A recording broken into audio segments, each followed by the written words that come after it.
Welcome. Tonight we're just going to give 1 minute for people to get on and for screens to log on into this moment.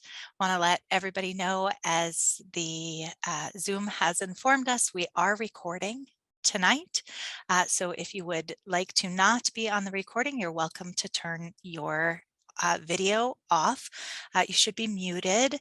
The chat today, the chat functions are appearing here, but I'm going to ask that if you have a question throughout the evening, if you please send it to just me, and I will make sure to field questions for later. Okay, so good evening, everyone. This is a really painful time to gather. And, our Parsha begins Vayikra, and God called out to Moses, and Moses answered, and our people answered. And Carol, when my heart cried out, what is going on here? And what can we possibly do? I picked up the phone and I called you, and you said, yes, you said you would be here with us to help guide us through. So I just want to start by thanking you, Carol, for answering our call and ask you a question. We've been watching the news with mounting horror, and you're a scholar of the region. Can you please ground us in the historical context that can help us to think about this moment in time? I guess the best way to answer it, I think, is to describe what I always call as drivers of Russia's foreign policy, and what I think Putin is thinking. And one of the questions, I'll answer that in a second, but one of the questions that we also have to talk about is like, why now? Because none of the things that I'm going to mention in a minute has really changed in the last year.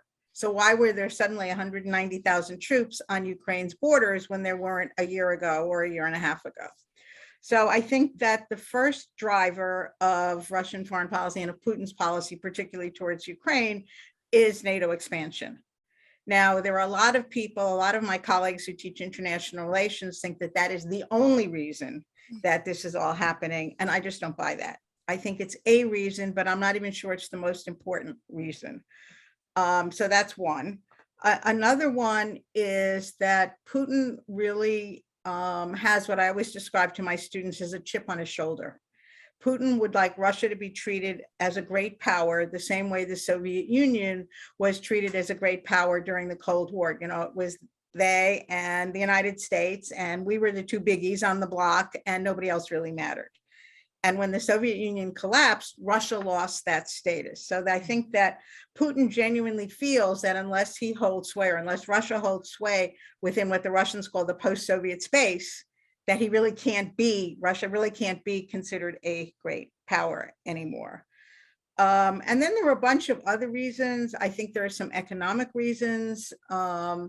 When Putin ran for president again in 2012, he made a big push to create something called the Eurasian Economic Union, which is basically meaningless without Ukraine's economy tied into it. And that's why in 2014, you get the whole question of what does it mean that Ukraine wanted an association agreement with the European Union? Did that mean that it was slipping away? And what were Putin's plans without Ukraine? And then there were a bunch of smaller reasons as well, but I think that those are the major ones. But as I said, none of that has changed. None of that changed dramatically.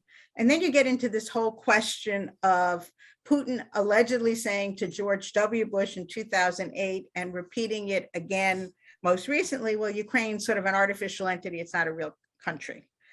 I don't know how to put this nicely. There is some truth to that, because Ukrainian peoples in the 1600 occupied like the center of the country.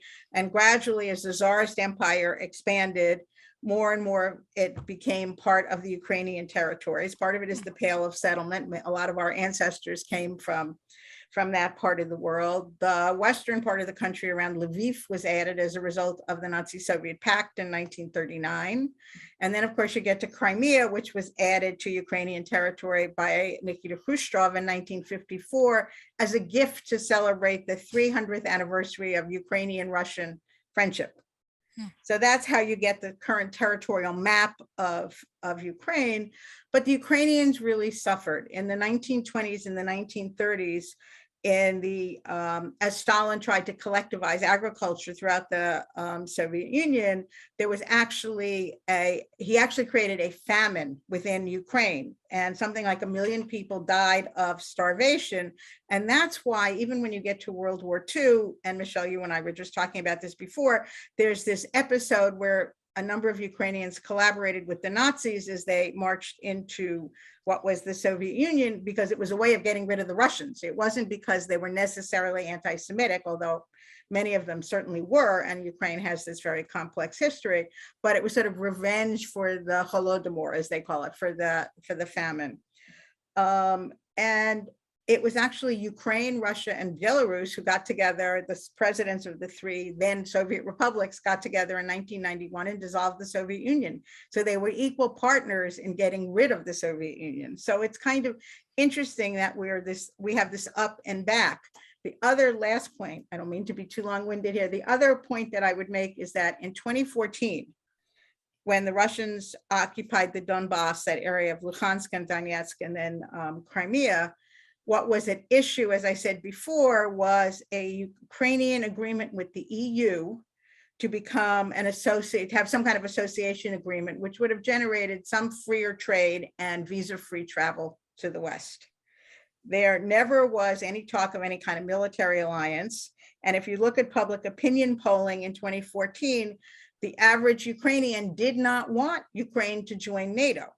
Now, if you look, even before the actual invasion, if you look at public opinion polling, it's over 50% now who support NATO membership, precisely because of what Putin did to prevent the European Union agreement in 2014. And So, is that your leading hypothesis for why now? no, my hypothesis for why now, there are a lot of different factors in here. I don't have a real answer to my why now, to be honest with you. Some of it has to do apparently with, how to put this? Some of it has to do apparently with Zelensky having jailed a Ukrainian oligarch who was a Putin supporter and who had serious economic ties to the Putin crew and all the oligarchs in Moscow and everything. So Putin saw that as a direct threat to him. That guy owned a bunch of TV stations in Ukraine, which were propagating Russian nonsense to the Ukrainian public. So that stopped. So saw that as a threat.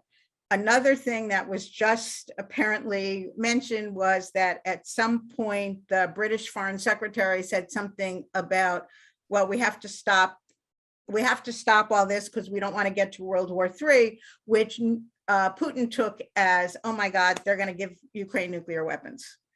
And then today, Lavrov, apparently, the foreign minister apparently said, well, we're trying to prevent a war from taking over in Ukraine and affecting Russia. And I'm going like, duh, you started the war, what are you talking about? But it's that kind of sort of weird propaganda that they're putting. But that's why I say nothing really has changed. Right. But all of a sudden we have this thing. Oh, and I guess two other points I would make. One is that Putin, I think, thought that Biden was weak, that the country was divided, thanks in part to Russian propaganda and Putin's support for Trump, etc. That our pullout from Afghanistan, which was messy and horrible and heartrending and everything else, demonstrated how weak the United States was. And I also think that Putin bet that he could get away with this because the unity between the United States and Europe would not hold, particularly with Germany, because Germany is so dependent on Russian oil and natural gas. So the very fact that the new German chancellor said Nord Stream 2, the big pipeline, will not be completed, and has talked about, suddenly doing what the NATO requirements are to spend 2% of GDP for arms and everything, so that Putin has been surprised, and he clearly miscalculated as to how the world would react to the invasion. Okay, so while we're on Putin, I'm just going to ask you, can you help us understand what Putin's going for here and give us sort of a worst case scenario and a best case scenario?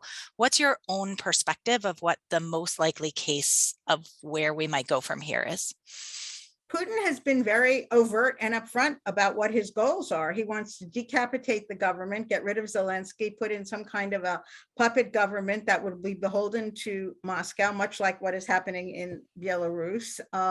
He wants, the latest round of demands that I saw today was he wants it to be enshrined in the Ukrainian constitution, which currently says that they aspire to NATO membership, that they will not join any blocs, and that they will not take any weapons from the West, et cetera. So he really wants to sort of neuter Ukraine completely and have it as a very compliant vassal state. That's the end goal. And I kind of look at it and say, you actually may get that because you're doing so much damage, but then what do you do with this damaged state? What about the people who are living in this damaged state? Are you going to spend, billions and billions of rubles to rebuild Ukraine? They haven't rebuilt Donbass, which has been destroyed in this 8-year war that's still going on and we don't talk about every day anymore. And I think that this is sort of another miscalculation too. I think that Putin didn't understand that the Ukrainians would rise up. And I think that what Putin, even if he manages to have Zelensky in exile or some kind of, the way we did with the Poles during World War II and everything, I don't think that he ever dreamt that the Ukrainians would fight back, could hold off the Russian army, could sabotage all those tanks, could still be shooting down Russian planes, etc. And there will be an insurgency. And we've already vowed that we will arm this insurgency. And my military friends, I'm not a person who counts tanks and guns, and it's not my expertise, tell me that it's one thing to sort of invade a country and maybe even take it over. You need twice as many troops to hold the territory. And unless Russia's willing to commit to, doubling the number of troops that they're using, it won't hold. It ultimately will not hold. So then what's his best and worst case scenario and what's ours out of this? My pessimistic side is that ours is that we basically avoid World War III. And I'm being somewhat facetious, but not completely facetious. I think that the fact that Putin is even talking about nuclear weapons and possibly using nuclear weapons and in effect threatening us is very scary. And I think the Biden administration did just the right thing by not responding at all. That diffuses the situation, not responding time. We even canceled the test of some missile last week so that we wouldn't send the wrong signal. I don't know where the off ramp is, because that's really what you're asking about. Right. It might be that Ukraine has to say and acknowledge that Crimea will never return to Ukrainian hands. It may even be that Ukraine will have to give up on ever having the Donbass, Luhansk and Donetsk again. And if you believe that NATO expansion is one of the things that triggered this crisis, then maybe what we need is for Zelensky to say, well, we've been thinking about it and we've decided that we're not ready for NATO membership now, maybe in 20 or 30 years, but we won't talk about it now. Not so much neutrality like Austria or Finland, but something that says we aspire to this, but we recognize that it cannot happen now. And then if that's really Putin's motivation, you've taken away that issue for Russia. Wow. So you've been speaking with your political scientist hat on here, and I want to acknowledge that you're both a leading political scientist in Russian foreign policy, and you're also a JDC leader. How does one hat inform the other, your political scientist and your JDC leader? Well, first of all, let me say that I'm on the board of JDC, and I've been a vice president, and I'm very involved. And JDC, with whom I spoke today in preparation for this talk tonight, has asked me to be very careful about what I say. One of the issues for us, and I really want everybody to understand this, is that there are also 200,000 Jews in Russia whom JDC services. And we want to be very careful that as we're dealing with the humanitarian crisis in Ukraine, that we're in no way endangering our ability to deliver services to the elderly and to the people whom we help in Russia. So I really have to sort of divide what I do. But there is a synergy as well. I mean, this is clearly a humanitarian crisis. Michelle and I were talking before we all got together, and I was talking about friends in Moscow and friends in Odessa and other places. There are real people involved here, and a lot of them are Jews. Now, there are 1.5, 1.7 million refugees now in other countries or internally displaced persons. A small fraction of them are Jewish, and JDC is trying to help. But as when the war first started, of course, the political scientist in me came out first, and I went, oh, yes, so this. And then I said, well, wait a minute. What about that kid that spoke at a JDC meeting a year ago who was in the equivalent of USY from Kharkiv? We've helped them found something called Active Jewish Teens.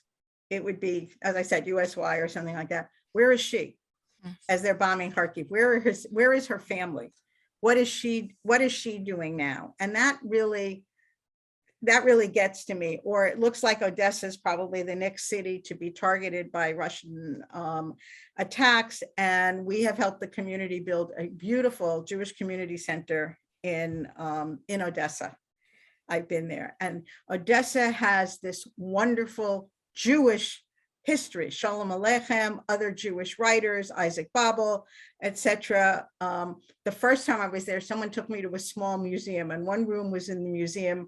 In the museum was something like the Jewish history of Odessa, and then the other was sort of like the reverse of that, the Jews in Odessa, but how they, contributed to society. So one was about Jewish life, and one was about the Jewish contribution to Odessan life. And Odessa was always this very cosmopolitan city, even during Stalin's time, much more so than some of the other cities. So they're interrelated. And I guess I hope that I bring my expertise to JDC as they're making tough decisions and having to make tough decisions too. So, the Jewish community, as you just laid out so beautifully, has been so remarkably active in responding to this crisis. What is going on for the Jewish community that's there in Ukraine? What is going on in those community centers that you're speaking about? How are we responding? How is the global Jewish community responding, both to Jews and to non-Jews? Well, it's amazing. There were, I guess, until 2 weeks ago, over 200,000 Jews in Ukraine. And it's amazing to think that 30 years ago, that there was, whatever there was of the Jewish community was sort of underground, because Soviet communism didn't allow for there really to be a Jewish community. And now where JDC is involved in basically hundreds of communities, and there's a real vibrancy to the Jewish community. There are Jewish community centers, there are youth groups. JDC is helping to feed the population who need that kind of help. This is pre-crisis, provide medication to the elderly. We have 4 field offices and 18 what we call chasadim, that through which the Jews in the country coordinate. And I'm just, if there's a bright spot in all this, I'm amazed. I've been on the board for years, but I'm amazed at what has been accomplished just in these last couple of weeks. We've helped to evacuate over 3,000 people. We found shelter for another 2,000 people in the surrounding countries. And this morning, in preparation for doing this, I spoke to the head of JDC Europe, or deputy head of JDC Europe, who talked about what we're doing on the borders. Michelle, you were talking before about that the strollers. Really painful picture of the strollers in Poland, but JDC is ready in Moldova and Poland, Hungary, Romania, and elsewhere. And with the help of those local Jewish communities on the outside of Ukraine, on the other side of the border, because that's another part of what JDC has been trying to do, which is to sustain and help rebuild those communities as well. And even if you scroll Facebook, there are posts of hotline numbers, JDC hotline numbers in each of the countries. So somebody who's approaching the border can call and say, I'm coming with my wife, or with, actually these days it's not the men, they're being kept back, but again, with my grandmother and 2 kids and whatever, can you help?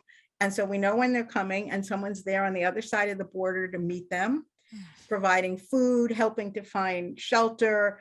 And as this person I was speaking with this morning said, and when they first come, like for the hot bowl of soup, we don't ask them if they're Jewish or not. We're helping. Whoever's getting across the border, we're helping. And we've started a program using smartphones that we've been handing out, particularly to the elderly, so they can keep in touch with their caregivers, many of whom have moved in with their clients to try to help to make sure that they are as safe as possible. So I take great strength, I take great hope from that, and how resilient so far the community has been, and it's been amazing. I mean, I'm very proud of what JDC has tried to accomplish. And if you think about, think about Boston, and think about how we would react, and how many people, and how we would stay connected with the community under these terrible, terrible circumstances, and help is getting to these people. Remarkable. Remarkable. Okay, I'm going to ask you to put your political scientist hat back on, because we've got a lot of questions from members. The first question, and I think one of the most important ones that people are asking here is, do you think that Ukraine will be able to maintain its sovereignty, right? And to further that, is this the end? Will Putin continue to go after the surrounding countries, as Zelensky has suggested that he will? We don't know. Obviously, we don't know the answers to any of those questions. I think that Ukraine will maintain its sovereignty, and whether or not it's because something has held and Putin has, for some reason, had some kind of change of heart or partial change of heart, or whether or not Zelensky is in exile, so that there's a Ukrainian government in exile that's sustained by, like, the demonstrations in Boston the last 2 weekends, the Ukrainian expats here and in other countries who are united in trying to help their country. We have, again, as you said, putting on my political science, that we have no treaty obligations to Ukraine. Ukraine is not a member of NATO. So we are doing everything we can, short of actually sending in troops to fight on the side of the Ukrainians, because that would be inherently dangerous to world stability, I would argue. I am hoping that Putin is not stupid enough, and I do mean it that way, to, even if he manages to conquer Ukraine and set up some kind of rump government and rump statelet there, ancillary piece of Russia, that the countries that surround Ukraine are NATO members. Right. If they were attacked, if the Baltic states were attacked, if Poland were attacked, or even Romania, then we would have an obligation to go in. And then I think you would see no holds barred to fight against whatever advancing Russian troops there were, with all of the NATO members supporting the operation. I am surprised, and you asked me before about what I'm hopeful about. I am surprised at how well all of the NATO states have responded. There seems to be great unanimity, at least short to medium term, with us, and this is really a joint endeavor. And one of our members is asking a factual question, because he said he understood that when the Soviet Union fell, that the US agreed that none of the countries that were originally part of the former Soviet Union would be allowed to join NATO. And he wants to understand, how is it that NATO nations can respond at this moment to Ukraine's desire to be part of NATO if such a agreement was reached back then? There is a lot of dispute about what was agreed and what was promised to Gorbachev. And the origin of the dispute goes back to 1990, at a point when East Germany fell, the East German government fell, and everybody was pushing for German reunification. And the original promise, never in a treaty, never in any kind of joint statement that was signed by anybody, was apparently that NATO troops would not be deployed in the eastern part of Germany. Mm. Okay. Gorbachev has changed his story about what was said, and it depends on whose book you're reading about that period in world history. Gorbachev took it, or Yeltsin took it, as a promise never to expand NATO. This is where the problem comes in. The Clinton administration actually came up with a great compromise, I thought, which was something called Partnership for Peace, that where we would help create military, help these new countries create militaries, including Russia. Russia was part of Partnership for Peace, but at some point that got expanded under the Clinton administration to the first round of NATO expansion, which included Poland, Hungary, and the Czech Republic. Now they asked for it. So the question that we have to answer is, do we have a right? Do the NATO members have a right to say, no, we are closing the doors, we never join? So what you get from successive administrations, and I'll go back to George W. Bush in a minute, is this idea that if you meet all these criteria, we will issue what's called a membership action plan to say that down the road, when you've jumped through all these hoops, you will be admitted to NATO. Now, in 2008, in the spring of 2008, there was a NATO summit, a NATO-Russia summit, actually, at which George W. Bush proposed admitting Georgia and Ukraine to NATO. Most of the Europeans did not support this. They understood that it would be antagonistic to Russia, and that the Russians would not look kindly on that. In effect, that Russia stopped it by lopping off those 2 chunks of Georgia, and there was a war, if you remember, in this quick war in the summer of 2008. But there was sort of an agreement towards an agreement towards an agreement. If you read it said somewhere down the road we'll issue a membership action plan, but not now. So that's part of what is driving this NATO expansion bit. And in the meantime, all the other former, East European satellite states have joined, and more want to come in. So our philosophy is, well, why shouldn't they want to come in? If you think about their history of having been subjugated post-World War II by the Soviet army, why wouldn't they want to join? Okay, so the chat is blowing up with Okay. a lot of angst about, okay, we hear those technicalities, but can the NATO nations really just stand by at the borders watching these things? What about instituting a no-fly zone? What about some form of military action above and beyond what is going on, because of the just huge amount of injustice, of pain, of suffering that is being inflicted on the people of Ukraine at this moment? So that is me reflecting the chat that has exploded here. Right. And I understand it, because there's a piece of me that says, yes, we should be doing more, and would hope that we could do more. The problem is that instituting and implementing a no-fly zone means that there have to be US NATO planes on the ground, there have to be surface-to-air missiles on the ground, they would have to be manned by NATO troops, etc. And at that point, we are in a direct war against the Red Army and against Russia.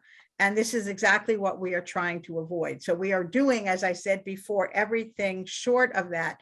The latest, and this is being debated now, is that we would ask Poland to supply sort of Soviet-made, Russian-made jets to the Ukrainians, and that we would then back supply the Poles to make up for the equipment that's being transferred to Ukraine. And I think that would help. And I understand Zelensky's frustration, and I understand everybody's frustration, but even with the humanitarian impulse, which is to sort of beat them up because they're hurting all of these millions of people, what follows could be much worse, in my view.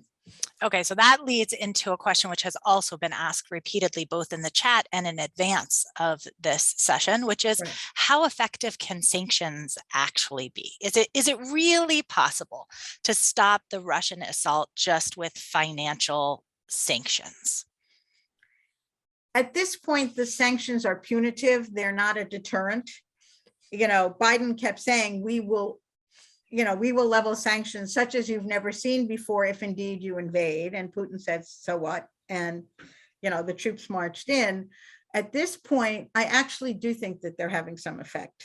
Tell us about that. Whether or not they change the outcome, I can't predict. But what we're seeing, let me put it this way. I think the hope of the sanctions is that if you hurt the people surrounding Putin enough, that they will turn around to him, and I guess maybe this is my fantasy too, and say, okay, Vlad, you've done your job, you've been great, go retire to Sochi, to your palace. We promise not to prosecute you. We're going to put somebody else in as president.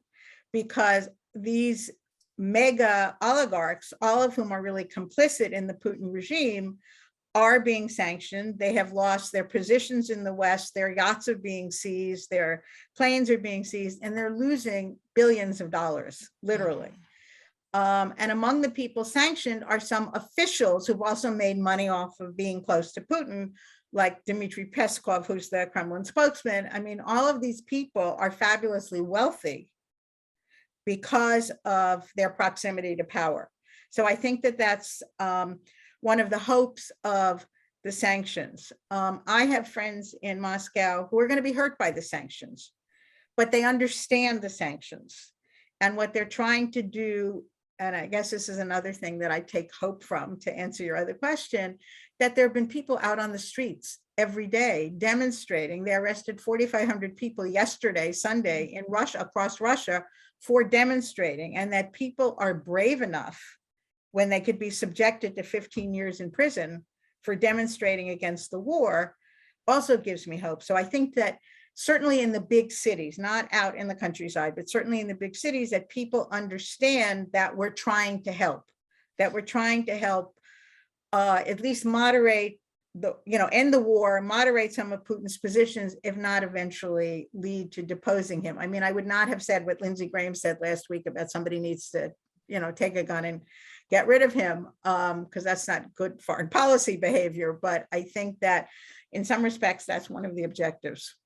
Well, I think, that reflects some of the questions that we have coming in as well, in that people wonder, is Putin emotionally and mentally unstable to such an extent that actually he's not going to be responsive to the very somber and sober sort of chess moves that the international community have put into play. And in fact, we even have one question here exactly about, should we take him out, as it were, because he represents such a threat in terms of his nuclear arsenal and other just regular day-to-day tools that he has at his disposal to destroy so much of Europe.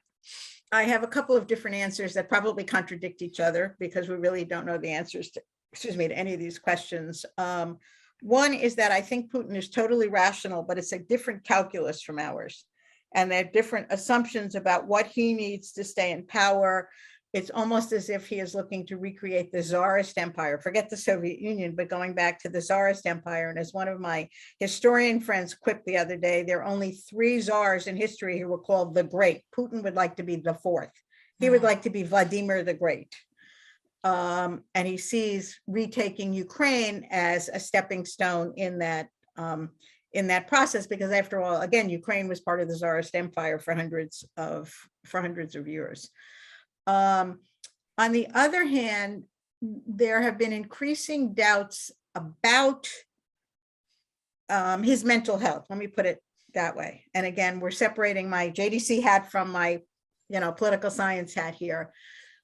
He's apparently really COVID phobic. I mean, you've all seen the pictures of these 35-foot long tables. And as I was telling Michelle before, there are all these memes floating around Facebook and elsewhere on the internet of like the Russian I pairs dancers on the table between, in a picture between, photoshopped onto a picture between Putin and Macron or whatever last week.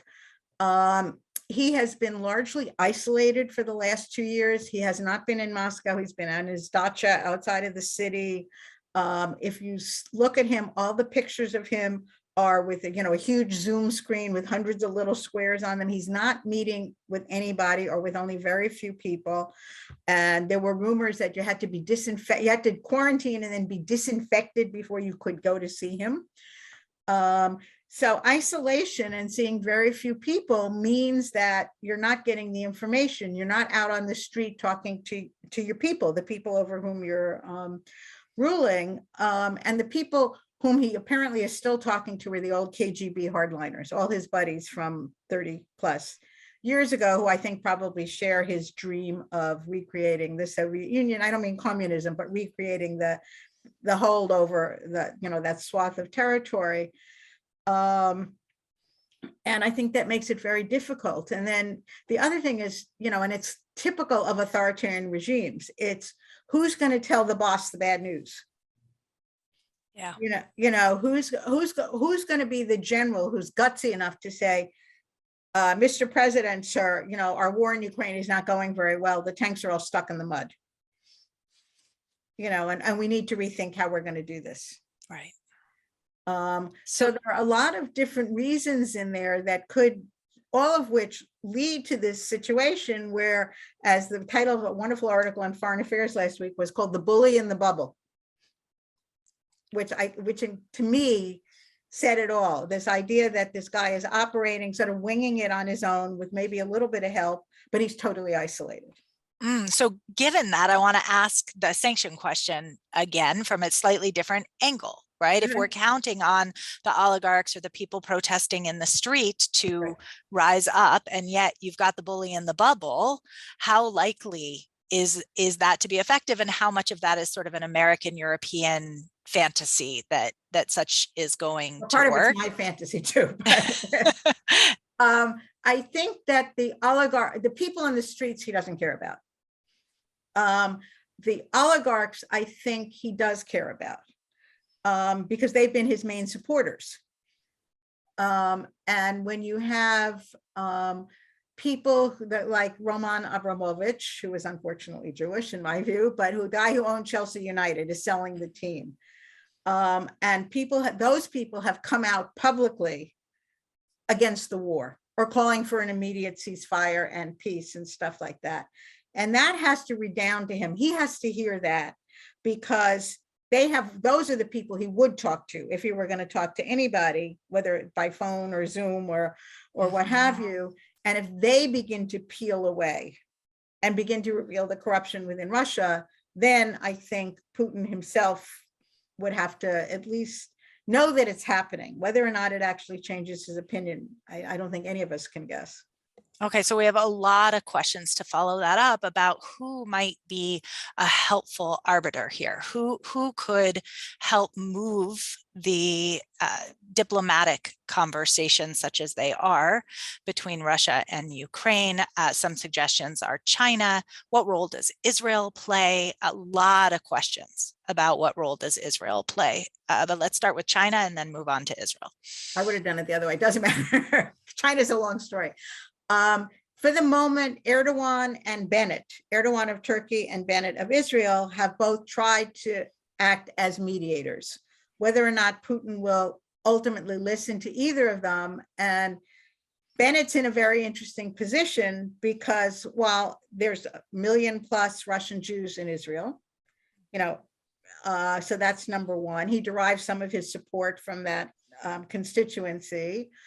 And Israel has maintained throughout this whole period, reasonably good relations with Russia, even after there have been some accidents, and the Syrians accidentally shot down a Russian fighter jet, thinking it was an Israeli jet, and all this kind of stuff. It's all worked. I mean, they're still in touch.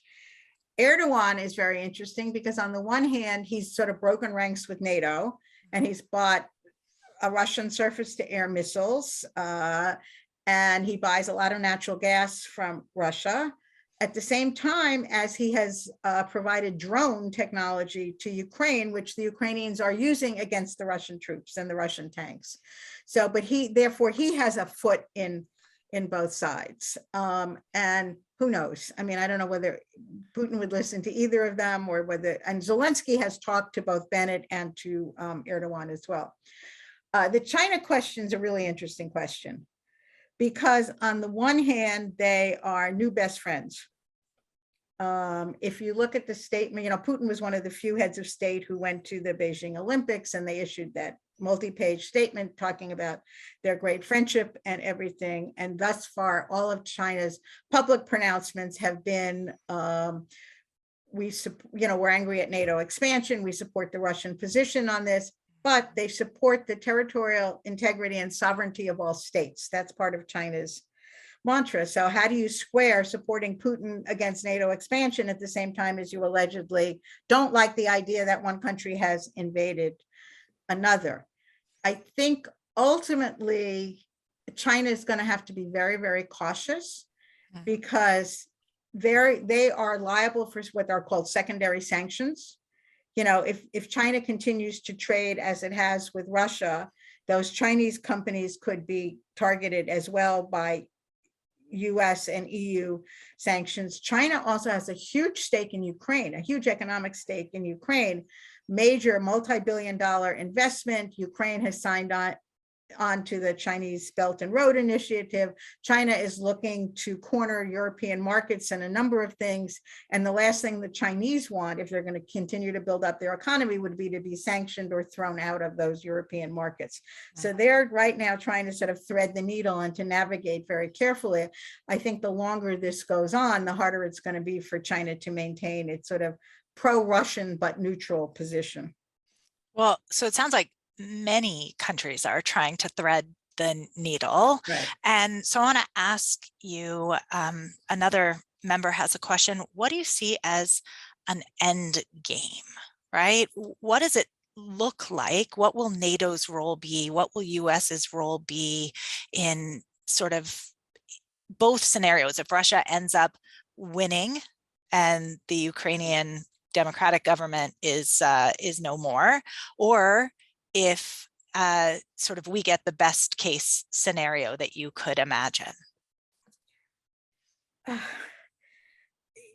I said before, I think the best case scenario, or the quickest end to this, would be sort of acceding to the territorial demands of Russia in the east and having an independent Ukraine sort of from either the Dnieper River, at least outside of Donbass and Crimea. And who would broker that? Would that be NATO? Would that be the US? Would that be Israel, Turkey, China? Who would be a player in that? That's a great question. I don't think it can be us at the moment, because I think that we are clearly on Ukraine's side and we've made it obvious. Whether or not it could be Macron or Scholz or somebody like that, because that's a different relationship with Russia from ours. Whether or not Erdogan or Bennett sort of gets lucky and manages to say, hey, what about this? And the Russians say, okay. I think the Russians have to, this will sound terrible to say, have to suffer more defeats on the battlefield first before they're willing to say, we can't win, let's take the best deal that we can get. In terms of NATO's role, if there is a rump Ukrainian state of some sort left, NATO will continue to support it and try to protect it. If there is a Ukrainian government in exile, there's a lot of speculation about supporting that government.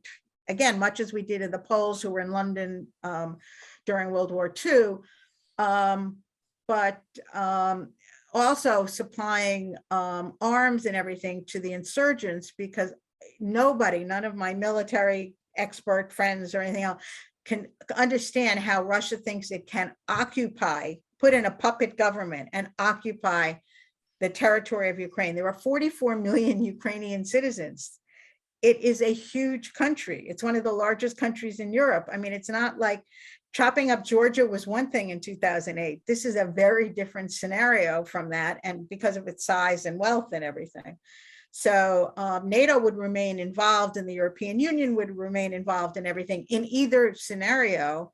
And I guess the quicker we get to one solution, I mean, I personally would hate to see Putin win. I mean, I think that short term would be an unmitigated disaster. I think the scenario whereby Ukraine has to cede some territory but can remain whole and sovereign otherwise, and then with Western help rebuilding the country and everything else. I mean, that would be the best case that I can envision at this point. And my Ukrainian friends, my expat friends will be furious at my saying that, but that's what I see. Based on Russian history, has there ever been a time where they have successfully held that large of a territory? Well, they held all those states at the end of World War II, but that was because when we, signed the armistice with Nazi Germany in 1945, there were already Red Army troops in all of those countries. And the dividing lines, like in Germany and elsewhere, became where the Western troops met Right. the Soviet troops. But then you weren't talking about 30 years of real history of sovereignty and citizenship. And again, I think where Putin most miscalculated was in underestimating how strongly Ukrainians felt about their country. They're not back 30 years ago. And it does, I think Putin, it's like, take Kharkiv, for example. Kharkiv is a Russian speaking city. It's in the east. And I think that Putin figured that the Russian troops were going to march in and be greeted as liberators and handed flowers and everything else, because these were Russians who were dying to be reunited with Mother Russia. On the other hand, the Kharkiv citizens are fighting tooth and nail to keep the troops out of the city. And even in the main city that they conquered in the south, there's a Kherson, where they tried to institute martial law. Ukrainian citizens took to the streets wrapped in Ukrainian flags in defiance of the Russian policemen who were sitting there. Okay, wow. So I want to turn for a moment, because here we are, we're all very focused on Ukraine, and we're also focused on the Jewish question, right? Yes. What does this mean for the Jews? What's the Jewish gloss in this situation? We have a number of questions about the role of anti-Semitism in Putin's actions. So I'll give you the first one, which is, how do we understand to what extent the magnetism of the popular rule of Zelensky, who was elected in 2019 as a force for apparent rejection of anti-Semitism among Ukrainian people, or the effect of other unifying forces as sort of shaping Putin's response now. How do we understand, here Ukraine as being governed by a Jew? It shocked all of us at the time, for sure. I think we need to understand that Putin, at least until now, has not been anti-Semitic per se.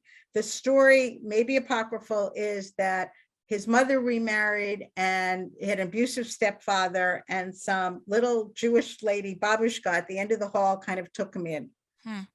And so he has really been philo-Semitic for most of his rule. And every time in his earlier part, the early 2000s, if there was an anti-Semitic incident or something that happened, Putin always said just the right things and always appealed to the Jewish community and everything else. So I'm not sure that the Jewish question per se has anything to do with Putin's desire to invade Ukraine.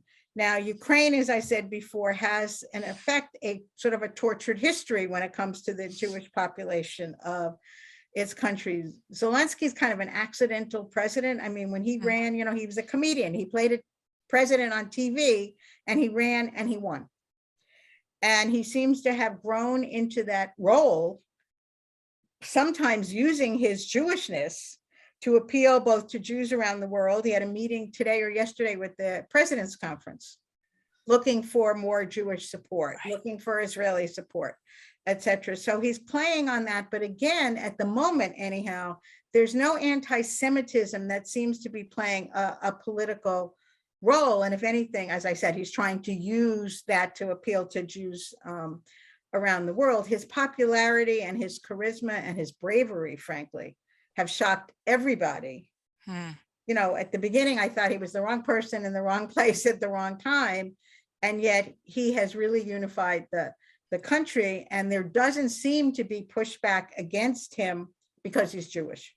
All right, so let's talk about that call to the Jewish world to come out in support. We have a question here in the chat. How can Israel not be responsive immediately to that call? Well, I think as human beings, we have to be responsive to the calls for humanitarian assistance. I really feel very strongly that this is humanitarian catastrophe, Jewish or non-Jewish. In terms of the Jewish piece, all of the major Jewish organizations, look, I guess I'm here kind of representing JDC because I'm on the board and everything, but if you give money to CJP, the money will go to JDC or to the Jewish Agency to support those who want to make Aliyah to Israel under these dire circumstances. And, you know, when I outlined before what JDC is doing in this crisis, to me, it's just amazing that they've been able to accomplish so much. And the appeal to Israel is, Israel has a tough role here. On the one hand, I think Bennett and the Israeli population understands that there are Jews in need and that Ukraine is in need, etc. On the other hand, Bennett has been very careful, again, threading the needle, if you will, not to alienate the Russians, because until now, Israel has basically bombed Hezbollah and Iranian sites in Syria with impunity, and Russia has said boo. And what the Israelis don't want to lose strategically is the ability to continue to do that, because then they're going to be faced with other kinds of geostrategic threats that they're not facing, or not facing as greatly at, you know, at the moment. So with your political scientist hat Yes. on, in the chat, one of our members wants to push you, right? Here's the Okay. Jewish question. The world stood by in 1940s as Jews died, and now the world is standing by again. This is this person's opinion here. And that Israel, which should be the moral force of the world, is playing politics, right? Protecting our own politics. You spoke about the Iran issue, right? What's a reasonable response between the humanitarian crisis that Israel must morally respond to, Right. and the political strategic kind Right. of challenges that Israel holds, right? What would be a good outcome here? It's very interesting. I attended a seminar last week with Amos Yadlin, the former general, now at the Kennedy School at Harvard. And somebody asked him about Ukraine. I was on Zoom. Somebody in the room asked him about Ukraine, and he said he understood, and he laid out exactly what I laid out. But in his view, it was a shanda that Israel wasn't doing more and wasn't more forcefully supporting Ukraine. His answer was that our values, our Jewish values, call out to us to support the Ukrainians and the Ukrainian Jewish community, and ultimately we'll deal with Iran and Hezbollah anyhow. And, you know, let's not use that as an excuse not to do more now. But of course, he was understanding with his military hat on of why Bennett was in effect equivocating. So what does that look like from a political science point of view? If Israel listens to its heart versus listening to its head? Well, it would be tougher for a while for Israel. I mean, the very fact that Israel can continue to bomb Hezbollah and Iranian sites in Syria is great for Israel's security. There's no question about that. So what the government is weighing, how much tolerance there is for risk from the growth of Iranian and Hezbollah, you know, strength in Syria if they were to change course, versus what the world is going to say, or what the Jewish community here is going to say about them not doing more outreach to Ukraine. The other issue, apparently, and there was a big article in Haaretz either yesterday or today, is that Israel is taking in Ukrainian refugees who fulfill the law of return, you know, the 1/4 Jewish, whatever, but they're not quite being so forthcoming with other non-Jewish but Ukrainian refugees who need a place to go.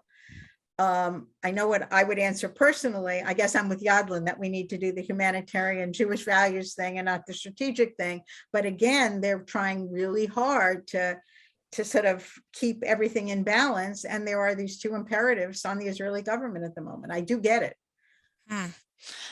Okay, so let's move from the governmental side to the personal, right? Because you're here both with a political science hat and a JDC hat. Yes. And one of the big questions that is burning on all of our hearts is we see, if just looking at the newspaper front page, 1.5 million refugees, have fled.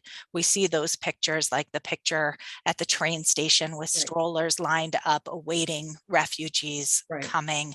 And on the one hand, so beautiful, an outpouring of love. On the other hand, just should not be, must not be. How are we seeing this all again? And so the question that I have, and the question that many in our chat have, is how do we help? What's the best way to help? What are some ideas and possibilities that we who can't leave strollers at train stations Right. can do to support these refugees now? Well, I mean, if you ask me Jewishly, I would say, the federation system is supporting JDC and Jaffe in what each of them is doing. JDC is more proximate. They're on the ground trying to help without making any judgment about making Aliyah or not making Aliyah and where people want to go.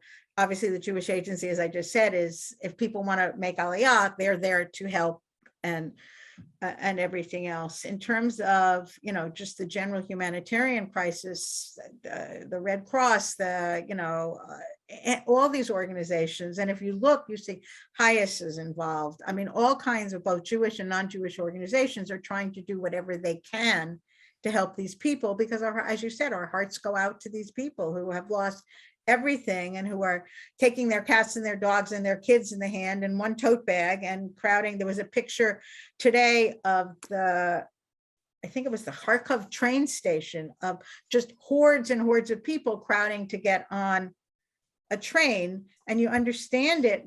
Yeah, it's World War II all over again. It really is. And on the other hand, the terrible picture that was on the front page of today's New York Times, was just the New York Times photojournalist just happened to be standing there when indiscriminate bombing took out a family. I mean, so you understand why they're fleeing, and you understand that something needs to be done. And we want to make sure that the refugee issue doesn't become politicized. I mean, remember what happened when the Syrian refugees were fleeing in 2015. Russian propaganda, and that's a whole separate topic, made hay about these people coming and flooding, and that's why we got Brexit, and that's why we had, Orban and everything else. But all of a sudden, these people look like them. I mean, I hate to say it, but these people are Europeans who look like them, who are part, I guess it sounds racist, who are part of the European culture and everything. And I hope that we don't forget that. And I hope that we don't let it, like 2 months from now, like the war's over, God willing, the war's over, but there are still all these refugees stranded. What do we do then? And my fear is that we'll sort of, oh, well, somebody else will take care of it. And we can't. Yeah, some of the most beautiful newspaper stories about a Syrian refugee who got a bus so that he could go to the border and help bring in refugees coming over, and so many ways in which the refugees who have been helped in the past continue to pay forward. As I said to you before, Michelle, it just strikes me, and we're seeing pictures that are just so reminiscent of the Jews fleeing the Nazis during World War II. And remember that JDC, again, putting on my JDC hat, helped with the DP camps and set them up and made sure refugees at the end of the war were taken care of. And here's JDC again, setting up and taking care of Jewish refugees fleeing from the violence in Ukraine and trying to help them, feed them, clothe them, make sure they have money to go rent apartments or whatever for however long they need. And to go back to the political question, I mean, one of the things that is great is that the EU so far, even Poland, which does not have a great track record on refugees or anything, is allowing people to stay for like 18 months visa free and stuff like that, obviously in the hopes that at some point they'll all go back. But in the meantime, at least they're protected. And am I correct to assume that the people who are coming over as refugees in this case would like to go home, want to go home, and plan to go home? I think some probably do, but what are they going home to? Imagine, after the place has been blasted I mean, if you look at the pictures of the downtown areas and the main squares in so many of these cities, what are they going home to? I think they would ideally like to go home, but they're going to have to make an individual judgment at some point as to whether or not they can afford to rebuild, whether or not Ukraine. I think one of the things, maybe this is another answer to your question, is that the West had better be prepared to provide Ukraine with a tremendous amount of reconstruction assistance after this war is over, provided it's not under Russian occupation, because they're destroying the country. And is one worst case scenario that these refugees wind up staying wherever it is that they have landed and have to form a new home in a new place? Right.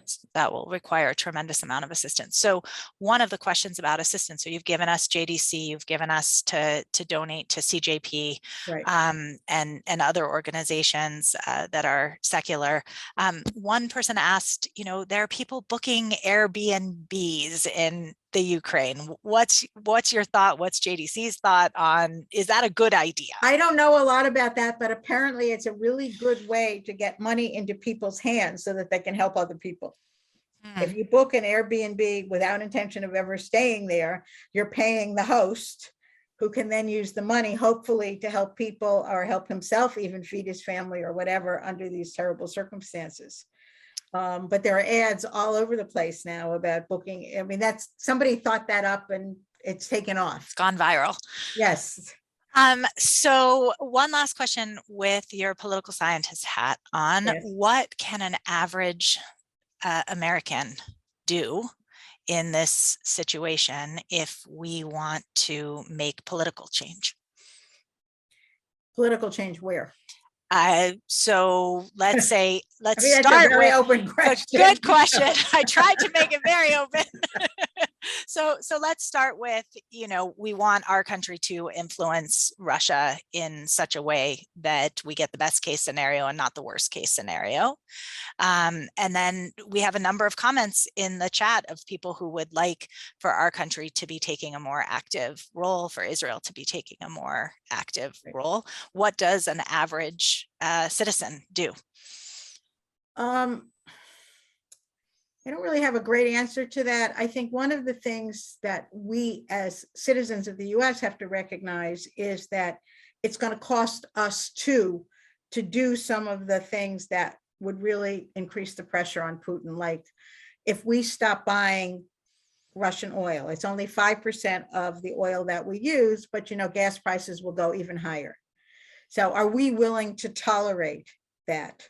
One of the other things that's going to happen is that Ukraine was always seen as the breadbasket of the Soviet Union, and Ukraine exports a tremendous amount of wheat, actually, as does Russia. So food prices, bread prices are going to go up. How much pain are we willing to tolerate in the name of supporting this fight of democracy versus authoritarianism? And that's going to be one of the big questions. And the Europeans are much more proximate and use a lot more Russian oil and natural gas. So for how long will they be willing to sort of stick with us if we decide to do something like that? Boycotting Russian oil and natural gas would cripple the Russian economy even more than it's already in bad shape, but it would also cripple all of those economies. Is there a way to even do that? One of the questions that just popped up on chat, like even if you wanted to, could you boycott Russian gas specifically? Well, there are trade-offs. I mean, there are people who've been critical of Germany for going to, for shutting down all the coal-fired power plants before they were ready with the green alternatives to substitute for the coal-fired power plants. So we are going to have this trade-off between, even Elon Musk made some statement the other day, we're going to have this trade-off between the environmental issues on the one hand and what can we do, like using coal-fired power plants again, particularly in Europe, so that the Europeans can wean themselves off of Russian oil and natural gas. And that's a serious policy question that each of those countries and the EU as a whole is going to have to make for itself. And I don't know. And I could also foresee Russia, with their propaganda arm and the hacking and everything else, making trouble on, I don't know, Facebook, Twitter, what have you, saying, Joe Biden did this, vote for Donald Trump again, or something like that. I mean, that's also something that we have to think about. And one other thing, again, with my political science hat on, just to note, one thing we haven't seen yet is cyber really being Right. used widely, either by Russia against Ukraine or by Russia against us. And the thinking is that nobody wants to touch it because nobody understands what the rules of a cyber war would look like. And everybody is afraid. Like, we know they're in our electric grid, they know we're in their electric grid. So if you activate something, what's the retaliation going to be? Wow. Both for us and for Russia, and certainly for Ukraine. So I just want to say, Carol, thank you for answering so many questions, and thank you for giving us so many questions. I don't have any good answers here. I mean, I think it's just a terrible situation. And I think we as Jews can take pride in the fact that we are, through whatever organization you choose to support, I hope it's JDC, but through whatever organization you choose to support, that we're helping the Jews who are fleeing, the Jews who are stuck, who are internally displaced, what have you. And I hope that we take a moral stand against, the indiscriminate bombing and what look like war crimes. Well, I want to thank you for giving us so much to hold and so much to grapple with tonight. It was deeply helpful to me personally, and I want to thank you for answering the call. And in the spirit of Vayikra, in the spirit of a sense of a new book, of a new beginning, I want to end by asking you a question. What do you think is the clarion call of possibility? Is there something that gives you hope as we look at this bleak situation today? I don't even have an answer to that. As I keep saying, I take great pride in what the organization on whose board I serve is doing. That gives me hope. The fact that there are people in the streets of Moscow who are willing to risk life and limb to protest the war gives me hope. And I am amazed at the bravery of the Ukrainian people, that somebody is that there's a country that's under siege that's standing up for democracy, and those are the values that we supposedly support. So I don't know how this ends. I mean, it's a very honest, and it's like 24/7. I mean, I'm compulsively reading and trying to figure out what the next thing is and what's happening and everything else, and it's just draining. It's horrible. And I think the other thing is that, as I said at the beginning, we don't forget the human face of this. Because there are brave stories all over the place of the men who are staying to fight, the people who've never held a gun in their lives, who are fighting and trying to stop with their bare hands, Russian tanks, I'm sorry, people who are really trying to help other people. Those are the good pieces over this story. Well, may we be among them. May we be among those who stand and answer the call of history to try to help and heal in all the ways that we possibly can. And someone just asked on the chat for the contact to the JDC. And so I'm going to ask. jdc.org, and you'll see there's a link to donate to the Ukraine Emergency Fund. And you can also go to CJP, and that donation through CJP will go also towards those relief efforts. And we are just so grateful to you. Thank you so much, Carol, for spending. Thank you for asking me. I think it's such an important topic, both Jewishly and just in terms of international politics. And thank you to all who joined us tonight. May we keep talking, may we keep thinking, may we keep giving and answering the call. Lila Tov, everyone. Peace soon. Amen. Lila Tov. Amen. Lila Tov.